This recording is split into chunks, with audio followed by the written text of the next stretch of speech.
एक रोजा छोड़ने की सजा पता है आपको? 9 लाख बरस जहन्नम की आग में जलाया जाएगा। मगर आज दोस्त नहीं रख रहा तो मैं भी नहीं रख रहा। गुनाह से खौफ ना करना आदत बन गई है कुछ लोगों की। यार 4-5 दोस्त मिलकर नहीं रखेंगे रोजा, क्या हो जाएगा?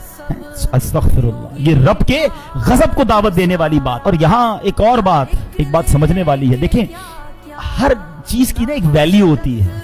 जो चीज जितनी मुकद्दस होगी ना, उस चीज के अंदर, उस वक्त के अंदर, उस मकाम के अंदर गुनाह करना उतना ही ज्यादा गजब, अल्लाह के गजब को दावत देने वाला होगा। फॉर एग्जाम्पल, बाहर रोड से कोई बंदा गुजरे और कहे कि गालियां देता हुआ गुजरे, हराम, गलत।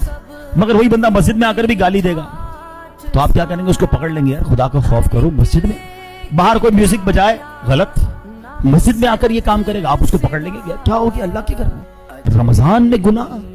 ये अल्लाह के गजब को दावत देने वाली बात।